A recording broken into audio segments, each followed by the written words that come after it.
to Book Club. This is our second book club. My name is Gail Macleod and I'm a director of Soundcastle.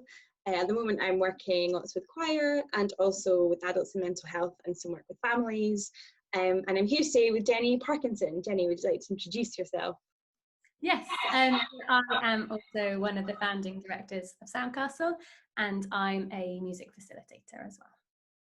So today I chose a book which links to us when we were founding Soundcastle and thinking about the work that we do and formalising it. So the book I brought, which it's nice and weighty. The tome is called Music, Health and Wellbeing, edited by Macdonald, Kreutz and Laura Mitchell. And it's lots and lots of chapters all around music, health, wellbeing coming together. So I've chosen a particular chapter for us, chapter 3, for us to discuss today, which is called Why Music Matters, Philosophical and Cultural Foundations, and it's written by David J. Elliot and Marissa Silverman. And yeah, I chose it because it kind of gets into the core values of what we choose to do with Soundcastle, but also it's one of the first really dense bits of academic writing that I really went for. And actually it brought these two concepts that we'll get into in a moment together. And it gave me a bit more confidence to deal with it, because actually I realised straight away that it applied to lots of the work that I was doing. And before we get started, do you want to say a little bit about your values and the work that you do and what it is? Yeah, what are your core values? I would say that my work, it's all about the people that I'm working with. So I always work creatively and I always want my work to be completely authentic to the people I'm working with. So I want their voices to be heard. And in those group settings, actually, my voice as an artist is less important. And I see my role as accompanying people on their journey to discover their own creative voices. So that's what I think is really important. Amazing. So we're going to dive straight in because there's lots of ins and outs in what we've been reading. So as I said, the chapter inside this music, health and wellbeing bubble is called Why Music Matters. And it begins by discussing what is music, which is actually begins to make you question all kinds of things. And I'm going to read a paragraph which is about the aesthetic of music, or music as an aesthetic. So they said, the strongest and most persistent assumption of during the past 250 years is that music is aesthetic in its nature and value. At root, the aesthetic concept of music is an elaborate combination of the problematic assumptions outlined above, and I'll take you through those in a minute. Because the aesthetic concept has dominated many people's idea about music for so long, it's important to examine it more carefully. Doing so will also explain our contention that people concerned with music and health and music and education and so forth will be ill-served by adopting or assuming the aesthetic concept, or what others often call the work-centered or fine art concept of music. So just to say some of the problematic assumptions that they go through in depth earlier, like an assumption that music is a matter of humanly organized sounds and silences, and that's the definition of music. But then it talks about how it's clock ticking or like a baby babbling, that can also be periodic, so that doesn't quite cover it. They also talk about having organized sound, but that also doesn't quite cover it. Or just sounds that evoke feelings or emotions, and that also doesn't quite cover it. So they go through it in various ways.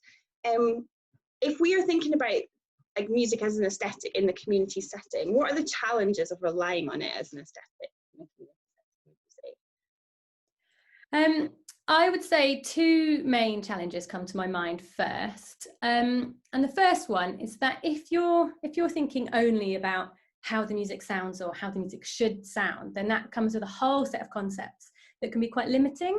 So things like playing the right thing at the right time, or singing the right thing at the right time, having technical skill, making the best sound possible on the instrument or your voice.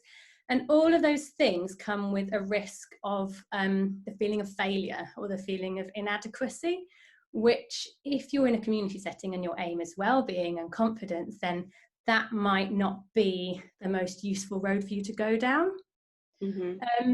So that's my first thought. And the other thought that springs to mind is about if you go in with a thought of how the music is going to sound at the end, that sort of blocks the possibility of exploration, of taking risks, of perhaps enjoying that sensory experience depending on the setting that you're in. And it can block the voices of the people really coming in and the group of people determining actually what that musical experience needs to be. I definitely chime with both of those. And I'm thinking especially about using your voice when we have a lot of, especially around your own personal singing voice. I feel like even I've had to kind of come to terms with my singing voice, because you have an idea of like what it is to sing properly or to sing correctly or to sing in different ways. And particularly with that, if you don't move your own voice, you never really, you have to discover all the sides of it in order to make a sound that you want to make. And it's quite a complicated emotional experience that's tied in there. Yeah, I find that particularly with voices, it's really interesting. And that makes me think that we have both had the experience time and time again where people come into a Soundcastle project and the first thing they say is, I'm not musical, or I don't play an instrument, or I can't play an instrument. And they've got this massive barrier towards how they can interact with music because they've got this standard in their mind of what music should be. And it can take a long time to break down those barriers and allow people to accept that music can be whatever you want it to be and whatever it is for you. Yeah, I think that also is one of the challenges of having it like the aesthetic is the aim, because sometimes a group will come together and like sometimes when I've worked like with choirs that I work with or with groups in general, or I'm a recorder player, so if I'm teaching like the recorder, there's a very set idea of like what we're going to get to, and it can really get in the way of exploration and improvisation. And for example, with improvisation, because it can feel a very brave or scary thing to do, if it doesn't come out beautifully the first time round, it's really demotivating. Whereas actually it's totally fine that it doesn't come out, you know, the sounds that we make, they don't have to come out as beautiful or in time or in tune the first time round. That's how we learn what those things are, or even if they're important. I think with instrumental playing, it's quite interesting. I wonder what you find, how adults particularly approach instruments, and that how the aesthetic can get in the way when it's instrumental. Yeah, people can come in with huge anxieties around playing instruments. I remember when I was working at St Mungo's, a hostel for adults with mental health challenges, and I would just have a selection of instruments around the room, and it was a completely informal drop-in session, and people just wouldn't go anywhere near the keyboards because they thought, oh no, you have to know what you're doing to play the keyboard. They were scared to kind of touch it because they thought they might do the wrong thing. Whereas a drum, they felt they could access a drum a lot more easily because they could hit it and it would make a sound, and that was already satisfying. So I think, yeah, instruments bring a whole set of concepts, don't they, that we look at an instrument and we know how it's supposed to sound. I think that's where technology actually comes in as a really interesting like mediator between that. There's been lots about, you know, the benefit, like screen time, positive, negative, technology. It can become quite a polarized discussion. But with an iPad, so we were using like the Thumb Jam app, which makes really quite nice sounds, and you can really just move your finger across, and you can set it up in lots of ways, but quite a friendly sound can come out, or you can have the scale set and things. And in that space, technology is quite an interesting one, because also it doesn't look like a keyboard, for example, but you could easily have a keyboard set up within your technology bracket, so it becomes this mediator between the two things, which is quite interesting. Maybe you used Thumb Jam in that project, didn't you? Yeah, and it was amazing. It was so great, because then they experimented, and then their experiments sounded good to them, and so then that motivated them to go further, and then the confidence boost that gave was quicker than the time it might take to work to kind of get people experimenting on keyboards and things like that. So it's almost like a fast track to the feel-good factor that you really want in community music making. So yeah, I found Thumb Jam was invaluable in that project. Find it together. I'm going to jump onto our next concept to bring in. So we've been talking about the aesthetic, or the way, if we have a particular aim for the way we want the music to sound, we call that the aesthetic. But there's also this very important term in the work that we do, the idea of praxis and music as a social praxis. So I'm going to quote from the book, because this, for me, this, when I read this, was quite early on in my career in community music, and it distilled for me what praxis is. So it just says, praxis is a matter of skilled, intentional and ethical action or doing that is judged as good according to the benefits it provides to specific groups of people who are situated in specific contexts. And I think that's like the only quote I really want to take from it, because it really brings out the two things of like it being something that we do together, and also the specific people and the specific context. What does that mean for you? If I was like, what does praxis actually look like in a project for you? Yeah, it's an interesting one. I have to admit that before reading this book, I'd never used the word praxis in my life. So I found it really helpful when at one point in the chapter it said, music is something people do. And that I can get my head around. So I think in a project, I think what it means for me is about setting up a situation that comes with a set of social intentions for the people you're working with.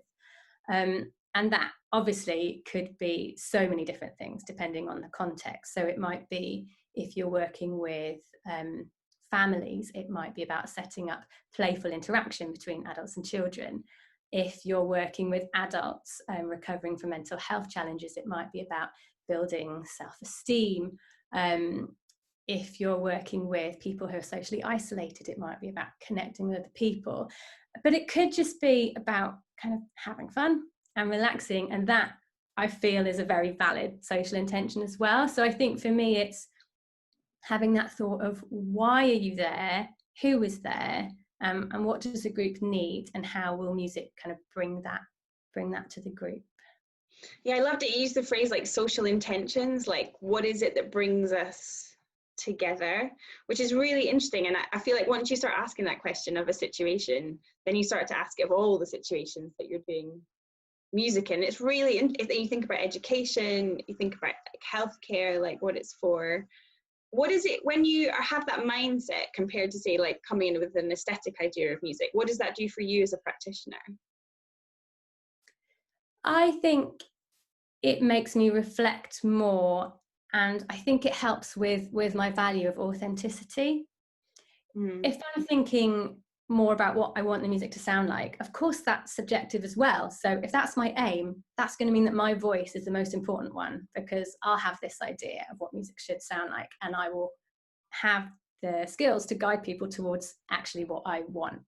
So by thinking more socially, that means that I'm thinking of everybody that's there, what they need, and I will be much more open then to discovering what they're bringing.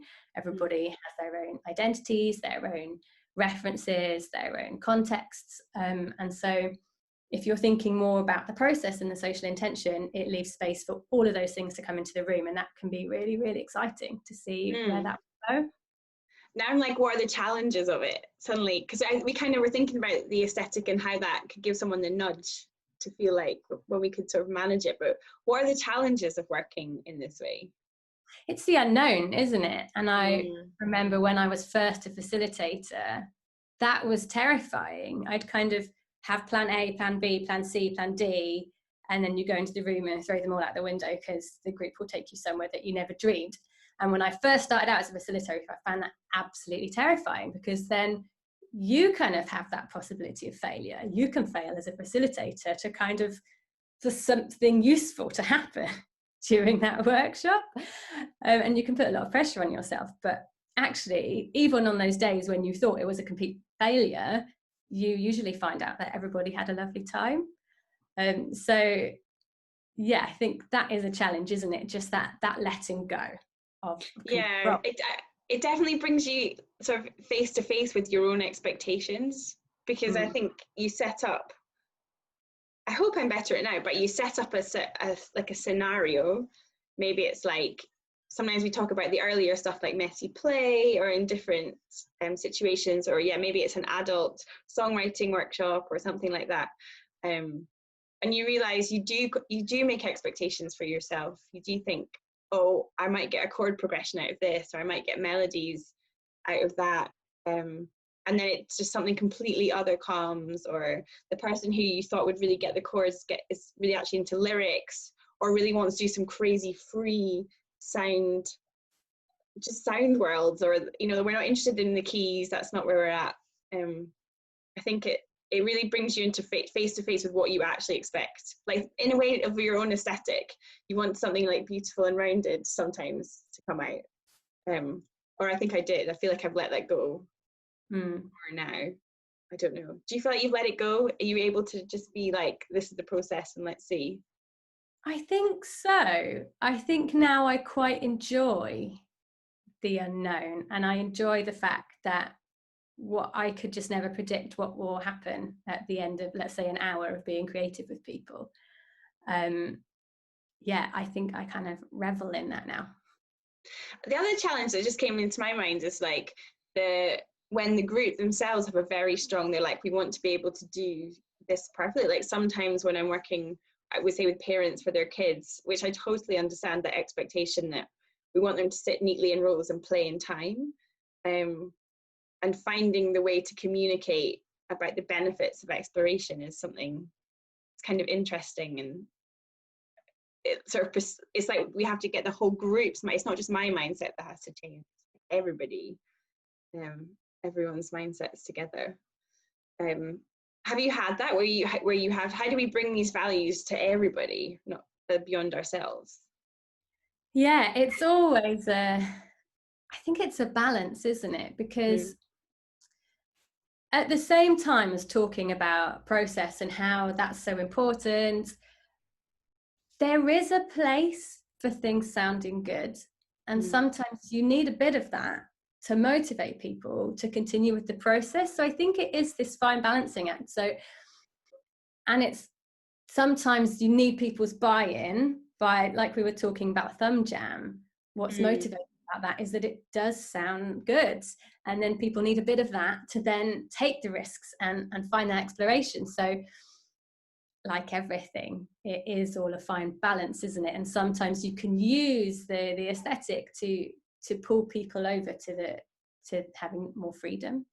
Yeah, and the process and where it goes. It actually, so it kind of brings me to the third quote that I wanted to pull out of this article, which talks about musical sounds and how we use them. So the quote goes, "Musical sounds then do not act on us. Musical sounds are not stimuli. Rather, musical powers are determined by music makers and listeners themselves. Musical effects and affects derive from the ways in which social beings interact with musical sounds and situations." And then they're going to quote from Denoran 2000, another from other research. "Music's force is found in the ways in which an individual appropriates that music, the things she brings to it, and the context in which it is set up. Indeed, everything individuals bring to musical encounters, their personal and collective bodies, minds, emotions, fantasies, memories, are intrinsically musical and distinctive, not extrinsic or extra musical, as the aesthetic ideology maintains." So for me, like, I love the idea that music is not a stimuli, even though sometimes you might stimuli something different, but also this idea of personal and collective bodies. And it's something, when sort of building the Soundcastle theory of practice, we spoke about how do you account for this personal and collective, these personal and collective selves that come together. And the question I wanted to pose was, when bringing a group together, how do you begin to work with the personal and collective bodies and all these diverse experiences that we bring?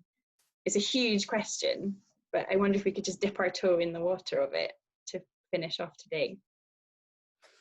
Yeah, it is a huge question, isn't it? And I suppose it really is at the heart of the way that Soundcastle run projects.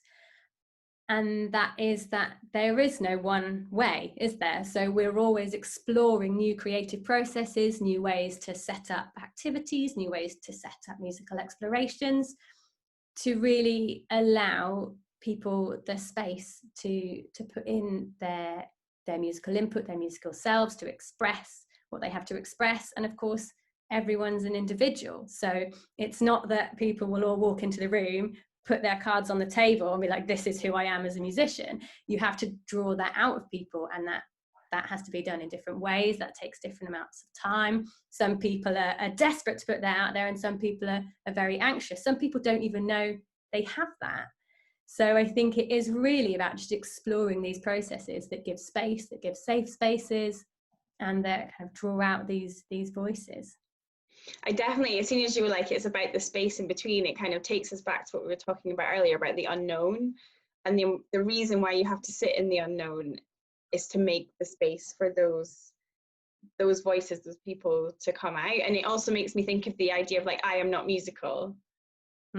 Like that is such an interesting place to work from inside, say, a creative community project.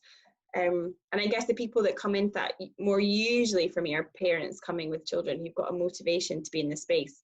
But music has this idea that we are, music is healthy. I feel like that idea is out there now. So then sometimes people turn up really like, I'm not musical, but music's healthy, so I'm gonna yeah, do some music. It's a very complicated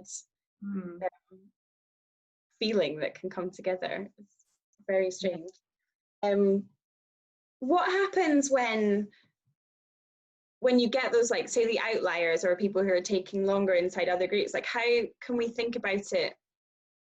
Like, how do we bring, if it's lots of disparate individuals, is it the music that brings it together? Like when you were in St Mungo's and it was more, the setup was more like in a living room. I'm sort of thinking about that setup, and like the collective in that is really interesting because actually it was individuals sort of dropping in to a musical space. Is that right? Yeah, absolutely. And that I suppose is an example of almost the very first point you could ever start from with people. I mean, from that project, it was really about, can we get people to come into the room and stay there for 10 minutes? So that's really about as first access as I can possibly think of. So there it was it started with the social, it started with the setup. Sometimes we even left the TV on, and I left that to them whether to turn it off. And one day one of them decided to turn the TV off, and that's like a magic moment. So that was about cups of tea and chatting, because what that group needed was trust. Before anything else, before they touch anything, they needed trust. And then they could start to experiment and start to explore. And then it was much more about kind of peer sharing. So once one of them had found a thumb gem on the iPad and he was excited about it, then he showed someone else. And so that was really powerful. So I'd say in that setting, yeah, that was all about the environment.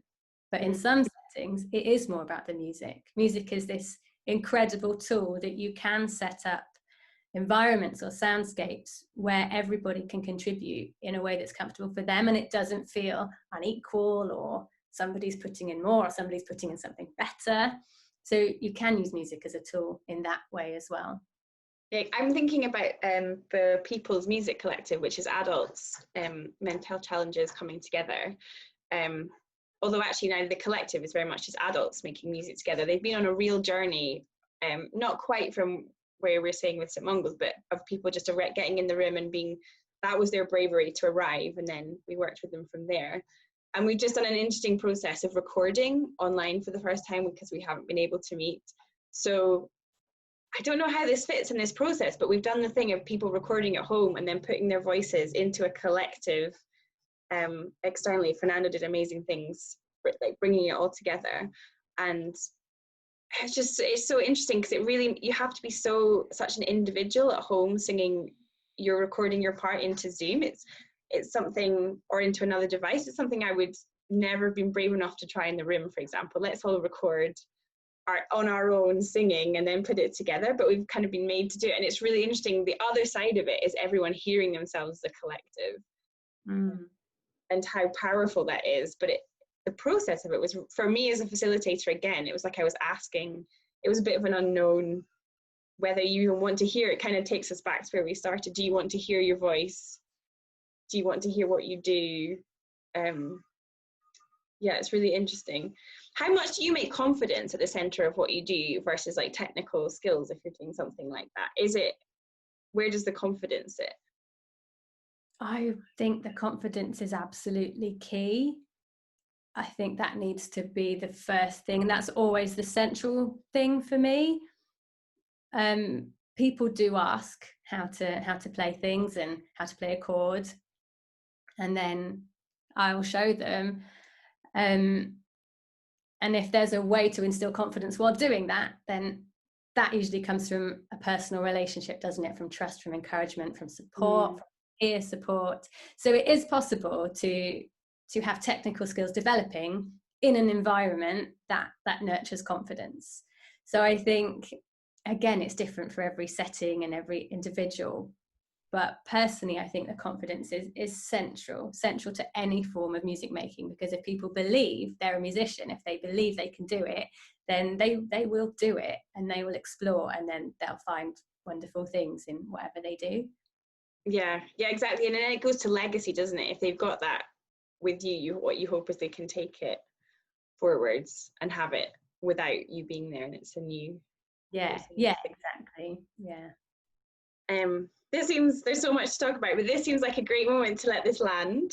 Thank you very much for discussing this with me. It's really nice to go over these ideas again, actually, and to see this book. Now I feel a bit inspired to try and read some of them, go a bit further than the first bits. I've obviously got some notes from before, but yes, I would, this as a book, I would say intimidating, but actually very thorough and approachable. I definitely had the dictionary on for some of it to check how it works. Yes, thank you so much for being with me, Jenny. That was our book club.